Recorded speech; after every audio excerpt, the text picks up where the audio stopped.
नमस्कार दोस्तों, मैं डॉक्टर ललित कुमार गंगेले अपने इस चैनल के एक और बेहद इंपॉर्टेंट वीडियो में, जैसे कि आप लोग जानते हैं कि मेरे चैनल का हर वीडियो बेहद इंपॉर्टेंट होता है। हर वीडियो वेल टेस्टेड है। हर वीडियो के अंदर मैं अगर कोई मेडिसिन आपको बता रहा हूँ या फिर मैं ऐसे किसी टॉपिक पे वीडियो बना रहा हूँ जिसके अंदर I am telling you the medicine, तो इसका ये बात मान कर चलो आप कि जब तक मैंने ऐसे केस 1000 से ऊपर ठीक नहीं करे होंगे अपने कैरियर में, तब तक मैं कोई वीडियो उसके बारे में नहीं बनाता। यही कारण है कैंसर वैंसर कुछ ऐसी बीमारियां जिसके ऊपर अभी तक इस चैनल पे कोई भी वीडियो नहीं है। क्यों? क्योंकि मैंने उतने नंबर के केसेस के ऊपर काम नहीं कर पाया। So as you can see that this video is about the laryngitis. जी हाँ दोस्तों, लैरिंजाइटिस के ऊपर ये वीडियो है। और जहां तक मेरे को ख्याल आ रहा है, मेरे को याद आ रहा है, शायद मैंने इसके ऊपर अभी तक कोई भी वीडियो नहीं बनाया और बहुत इंपॉर्टेंट समस्या है। यहाँ पे लैरिंजाइटिस के अंदर हम दो बातें करेंगे। हम एक्यूट लैरिंजाइटिस और क्रॉनिक लैरिंजाइटिस दोनों को कवर करेंगे इसके अंदर। ठीक है, बेसिकली कवर क्या ही करना है, मेडिसिन तो दोनों के अंदर ऑलमोस्ट सेम ही आने वाली है। ऑलमोस्ट सेम क्या, पूरी सेम रहेंगी, बट आपको एक कंसेप्चुअली इस चीज को क्लियर करना है कि what is the difference between the acute and chronic laryngitis. तो ये वीडियो लैरिंजाइटिस के बारे में, वो एक्यूट क्रॉनिक आगे आएगा, अभी मोटा मोटा समझिए। This is about the laryngitis. What is laryngitis? लैरिंग्स होता है हमारा voice box, VOIC, voice box. Voice मतलब वो स्वर यंत्र जहां से हम कंठ से बोलते हैं। अभी मैं आपसे बोल रहा हूं ना, तो जो ऑर्गन अभी ये मेरे बोलने का वो कंट्रोल कर रहा है, और जो आप मेरी आवाज को सुन रहे हो और जो मेरी नेचुरल वॉइस को सुन रहे हो, ठीक है, मेरे नेचुरल पिच को आप सब लोग पहचानते हो। मतलब अगर आप मेरे को ना देखो, अगर मेरी सिर्फ आवाज सुनो, तो आप आइडेंटिफाई कर लेते हो ना कि अरे डॉक्टर ललित की आवाज है। या फिर हम कई लोगों को आइडेंटिफाई करते हैं फोन पे बिना नंबर देखे भी कि नहीं, आप ये हमारे पापा बोल रहे हैं, मम्मी बोल रही हैं। तो वो वॉइस जो होता है ना, वॉइस जनरेटिंग ऑर्गन हमारी बॉडी के अंदर होता है लैरिंग्स, है ना, जिसको बोलते हैं कंठ। जो गाना गाने वाले जो रहते हैं वो कंठ से गाना गाते हैं। ठीक है, लैरिंग्स, इसलिए लैरिंग्स को लैरिंग्स भी बोलते हैं, कंठ भी बोलते हैं, वॉइस बॉक्स भी बोलते हैं। और ये वो ऑर्गन है जहां से हमारा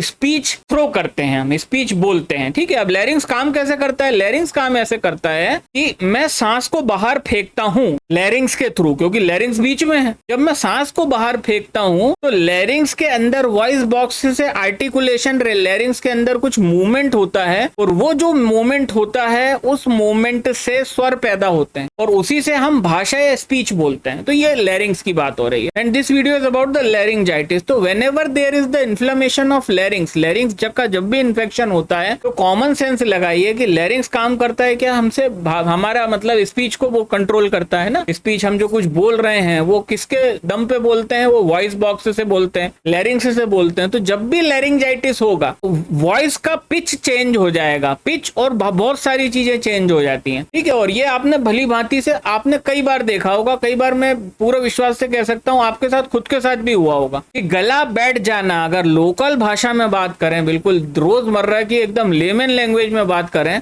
तो लैरिंजाइटिस का मतलब होता है गला बैठ जाना। हम में से कई बार हर आदमी का, हर व्यक्ति का अपनी लाइफ में कभी ना कभी गला बैठा है, और वही गले बैठने को लैरिंजाइटिस बोलते हैं। अब क्या होता है, लैरिंग्स में जब इन्फ्लेमेशन हो गया, मतलब लैरिंग्स में इन्फेक्शन हो गया या इन्फ्लेमेशन हो गया, तब लैरिंजाइटिस होता है। और इन्फेक्शन में सूजन आती है। तो लैरिंग्स के अंदर जब स्वेलिंग आती है, तो फर्स्ट स्टेज के अंदर लैरिंग्स में जब स्वेलिंग होगी तो पेन होगा। पेन कब होगा? बोलने में पेन होगा, खाना निकलने में पेन नहीं होगा। This is the basic distinction and difference between the laryngitis and tonsillitis. Generally लोगों को गले में जब दर्द होता है तो वो समझ ही नहीं पाते और ना वो एक्सप्रेस कर पाते हैं। बेसिकली डिफरेंशियल डायग्नोसिस की अगर बात करें गले दर्द के, तो गला दर्द 3, 4, 5 कारण के कारण हो सकता है। पहला कारण कि आपको सर्दी होने वाली है, और सर्दी होने के दौरान आपका जो पोस्टीरियर नेयर्स होता है, वो पोस्टीरियर नेयर्स आपके फेरिंग्स में जाके खुलता है। तो कई बार उधर आपको हल्का सा इन्फेक्शन महसूस होता है, वहां पे आपको ड्राइनेस और वहां पे हल्का सा पेन होता है, जिसके लिए आप यूं करते हो, बार बार सर्दी में करता है ना आदमी,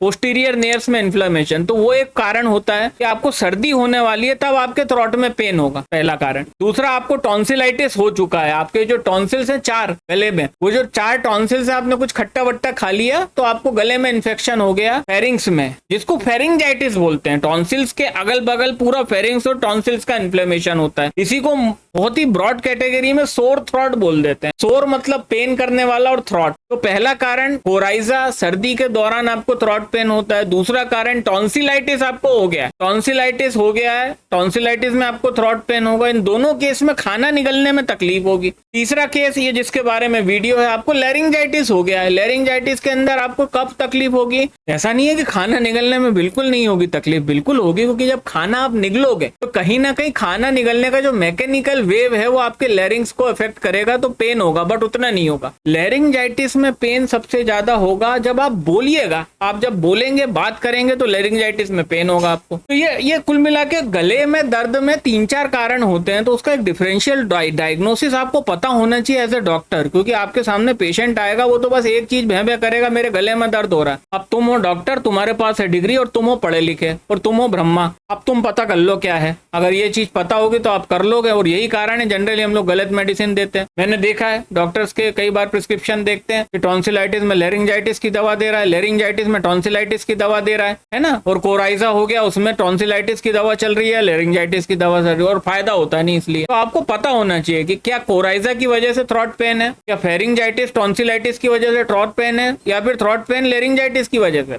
तो this is what is known as the laryngitis. Symptom क्या होगा? सबसे पहला सिम्टम होगा बोलने में तकलीफ होगी। ये पहले दिन होगा जब आपको पता चला कि आपको लैरिंजाइटिस हो गया, तो पहली चीज आपको बोलने में दर्द होगा, बोलने में दर्द होगा, पेन होगा, डिस्कम्फर्ट होगा, और उसके साथ साथ आपकी आवाज हल्की सी बैठेगी, उतनी नहीं बैठेगी, पर बैठेगी। अब एक दिन बीता, आप अगले दिन सो के उठे, पूरा हड़ताल गले के अंदर, बिल्कुल लिटरली आप कुछ नहीं बोल पा रहे हैं, आपके मुंह से हवा भी नहीं निकल रही। क्यों? क्योंकि आपका इन्फ्लेमेशन थ्रॉट के अंदर फर्स्ट स्टेज को पार करके सेकंड स्टेज में चला गया। इडीमा, सूजन आ गई है। अब वो जो इडीमा होता है ना भाई, फर्स्ट स्टेज में क्या होती है? रेड होता है, पेन होने, देखो रेडनेस होता है, पेन होता है, स्वेलिंग होती है, हल्की सी स्वेलिंग, बट रेडनेस और पेन ज्यादा होता है first stage of inflammation. Second stage के अंदर क्या होता है? अब इन्फ्लेमेशन एक परवार, एक सीढ़ी ऊपर चढ़ा, अब यहाँ पे इडीमा, सूजन होगी, सूजन, पानी भरेगा गले के अंदर, पानी। अब पानी ऐसा थोड़ी भरेगा, पानी ऐसा नहीं दिखेगा, वो सूजन के रूप में दिखेगा। अब जब सूजन हो गई है तो लैरिंग्स के अंदर छोटे छोटे फ्लैप्स होते हैं जो ऐसे फड़फड़ करके करते हैं, और आपके वो फड़फड़ाने से ही आपका आर्टिकुलेशन निकलता है,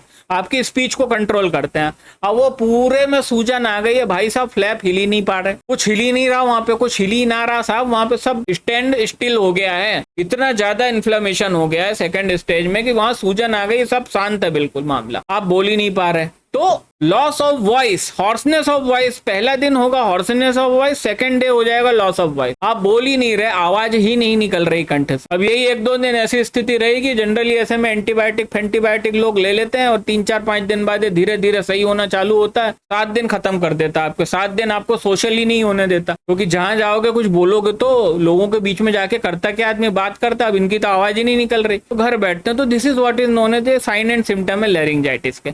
अब मैं थोड़ा सा एक डायग्राम दिखा दूं आपको, मैं भूल गया पूरा का पूरा डिटेल बताने के चक्कर में। मेरे को उम्मीद है आप मेरे को भी देख पा रहे हैं, और ये आप ये पीछे देख पा रहे हैं। तो यहाँ से थोड़ा सा मैंने कहानी तो आपको बता दी पूरी, अब कहानी पूरी बता दी, अब थोड़ा सा मैं लैरिंग्स का फोटो और दिखा देता हूँ, अपना काम पूरा हो जाएगा, बस सीधे ट्रीटमेंट पे चलते हैं फिर अपन। तो मुझे उम्मीद है आप मुझे भी देख पा रहे हैं साहब। ये होता है लैरिंग्स, आप देख रहे हैं, ये लैरिंग्स है हमारा। यहाँ से ये जो फ्लैप है ना, ये फ्लैप जब हिलता है, और ये फ्लैप जब हिलता है तब हमारा वॉइस निकलता है। एक और एग्जाम्पल है, ये बड़ा अच्छा, देखो ये देखिए आप, ये नॉर्मल थ्रॉट है, ये लैरिंजाइटिस का थ्रॉट है, इन्फेक्टेड है ना वोकल कॉर्ड बोलते हैं, लैरिंग्स को वोकल कॉर्ड भी बोलते हैं, वॉइस बॉक्स भी बोलते हैं, कंठ भी बोलते हैं, ठीक है। तो ये आप देख रहे हैं दोनों के बीच में फर्क, ये नॉर्मल लैरिंग्स है और ये लैरिंग्स है आफ्टर द इन्फ्लामेशन हो जाता है तो लैरिंग्स के कुछ ऐसे हाल हो जाते हैं। सूजन दिख रही है ना, ईडिमा, ये सूजन है। तो ये जब सूजन आ जाएगी तो ये जो फ्लैप है और ये जो फ्लैप है, ये भी फ्लैप है, देखो ये वी शेप का फ्लैप है और एक ये ओ शेप का फ्लैप है, ये दोनों फ्लैप साथ में काम करते हैं, तब जाकर के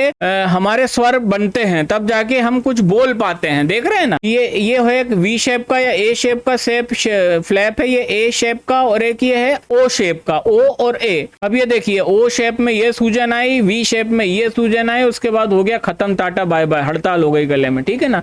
अब वो बंदा कुछ बोल ही नहीं पा रहा। This is what is known as the laryngitis. अब आते हैं होम्योपैथिक ट्रीटमेंट में। Two most important medicine indicated in the laryngitis doesn't matter that whether it is the acute laryngitis या क्रॉनिक लेरिंजाइटिस है, इससे कोई फर्क नहीं पड़ता। बस आपको 2 मेडिसिन देनी है। फर्क कितना पड़ेगा कि अगर एक्यूट लेरिंजाइटिस है तो आप 4-4 गोली दोनों से 3 बार दे दोगे दिन भर में, सुबह दोपहर शाम, सुबह दोपहर शाम, और 4 दिन में पेशेंट सही हो जाएगा क्योंकि एक्यूट लेरिंजाइटिस है। अगर क्रॉनिक लेरिंजाइटिस क्रॉनिक नहीं होता है, actually chronic inflammation of larynx होने की वजह से क्रॉनिक हॉर्सनेस ऑफ वॉइस होता है। अगर मैं लेरिंजाइटिस क्रॉनिक की बात कर रहा हूं तो ऐसा थोड़ी है कि 5 साल हो गए और बंदा बोल ही नहीं पा रहा है, उसका तो बिल्कुल आवाज ही नहीं निकल रहा है जैसा एक्यूट में होता है। नहीं, वो चीज एक्यूट में होगी क्योंकि एक्यूट इन्फ्लेमेशन हुआ और वोकल कॉर्ड के जो दोनों फ्लैप हैं, जो वी फ्लैप है और ओ फ्लैप है, सब सूज गए और इसका बिल्कुल दूसरे दिन से इसका वॉइस खत्म हो गया, इसका आवाज ही नहीं निकल रहा। ये एक्यूट में होगा, क्रॉनिक में ये नहीं होगा। क्रॉनिक लेरिंजाइटिस के अंदर बंदे की परमानेंटली आवाज हस्की हो जाएगी, जिसका रूब्रिक हमारे रिपर्टरी में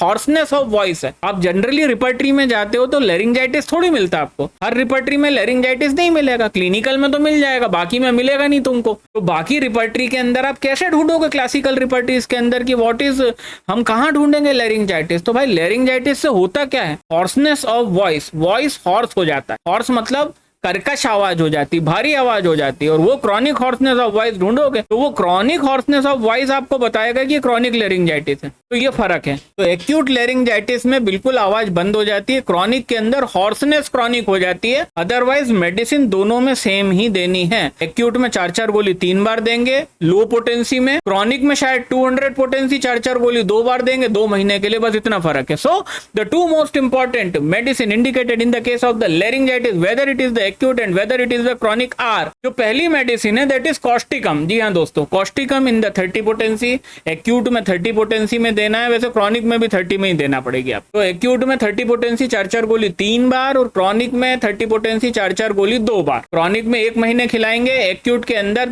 6 दिन खिलाएंगे, बंदा सही हो जाएगा। And the second most important medicine is the argentum metallicum. इससे भी आपको अपने पेशेंट को 30 पोटेंसी में देना है।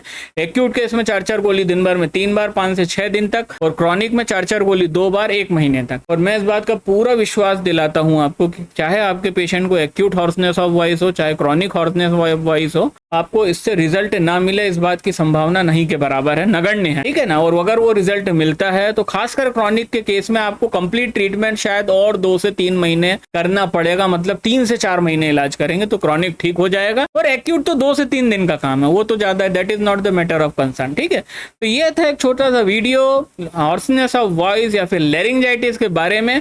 उम्मीद करता हूं आपको वीडियो पसंद आया होगा। आपसे मुलाकात होती है इस हफ्ते में आने वाले वीडियो में और इस हफ्ते में होने वाले 3-3 लाइव स्ट्रीम Q&A सेशन में। तब तक के लिए अपना बहुत ख्याल रखिएगा। नमस्कार।